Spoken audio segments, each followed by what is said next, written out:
Oi, oi, oi, oi!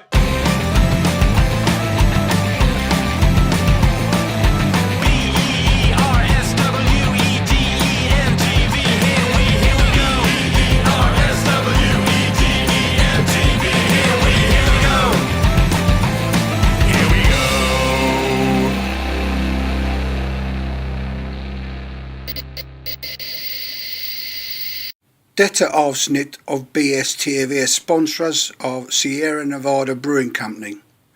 Know what I mean? Fantastic town. I made loads of money. Come back a bit sore. Yeah. Anyway, moving swiftly on. Sorry. Hello, everyone, and welcome to Sorry Beer about bringing that down there. The only beer television that doesn't talk about beer. Anyway, here we go. We're going to try another beer. Are you going to cut all that out? No, I'm not going to cut any of it out. Recently came to the Systembolaget. It's called Napa Smith Brewery's West Coast IPA. And this is a pretty intriguing one. I'm looking forward to trying this one. Never tried it before. Although, of course, Trev, we have had Napa Smith beers on Beer Sweetened Tea. How long's the brewery been about? Good question. I think it's one of the ones somewhere in the 90s, something like that. What was interesting about this brewery in particular is obviously, I think it still is, the only commercial brewery that's actually located in the Napa Valley region, which is, as we all know, West Coast, wine country, right? So they're kind of like behind enemy lines, and they're doing their thing. And what's so fascinating is I actually met the president of Napa Smith at the Stockholm Beer and Whiskey Festival last year. Steve Morgan, his name is, and we went upstairs, had a fascinating interview, took a long time, went through all his range.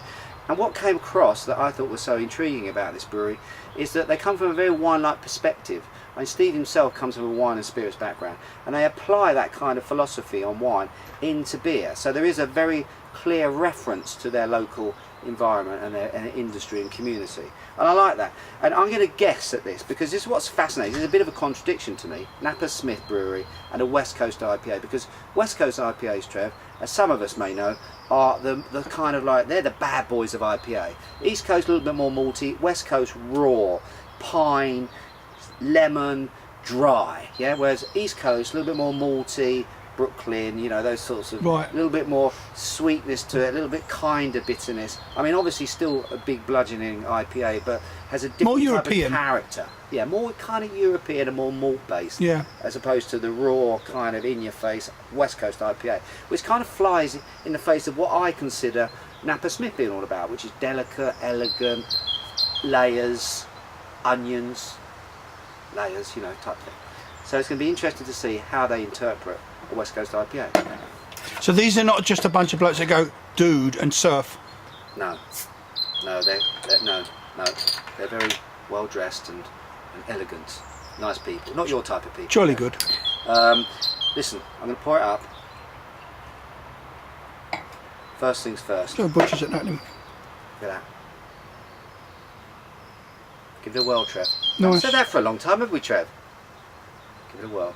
Wasp does like you. I know. They worry me, wasps. They like sweet things. Yeah, but they're like dive bombers. They like sweet things, Wasp. You know, they can keep coming back. They're not like bees that are discernible. This will be sweet. Lovely colour to it. It's very nice. Again, it's one of those sort of auburn sort of colours. Beautiful head. Look at the froth building on that. Absolutely delicious looking beer. Smelling it, wow. Creamy. Any information on the ingredients? I'll read it for you, Trev.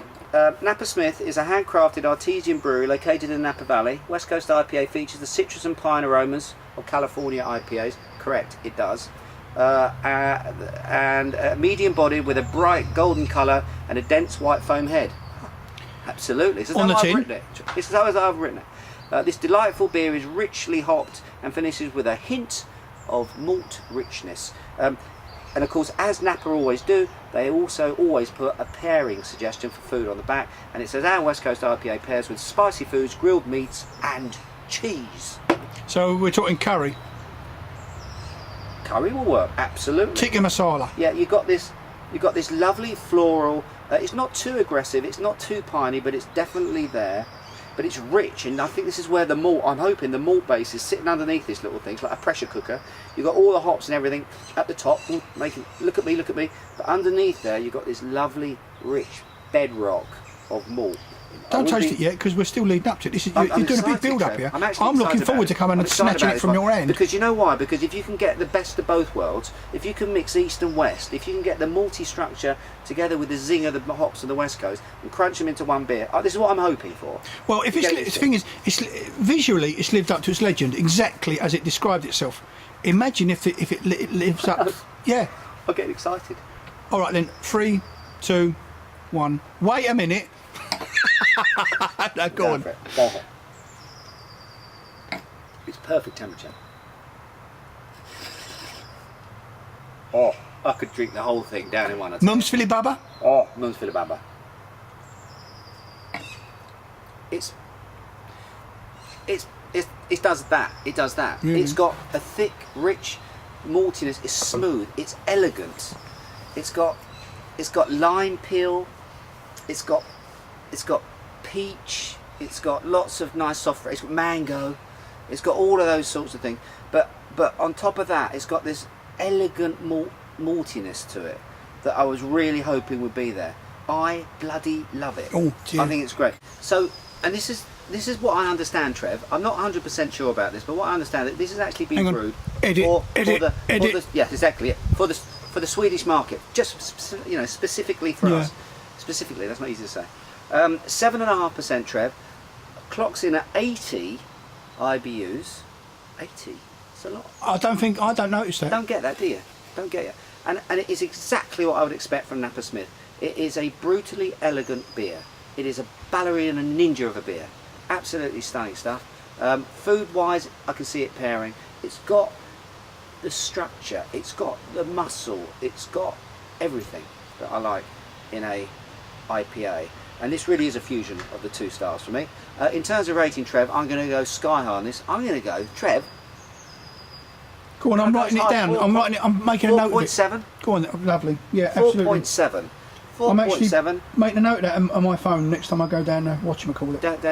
Go down the bollocks. And the beer is actually a West Coast IPA, is West Coast IPA from Napa Smith. Right. Definitely one to recommend. Until next time, everyone. Cheers and beers.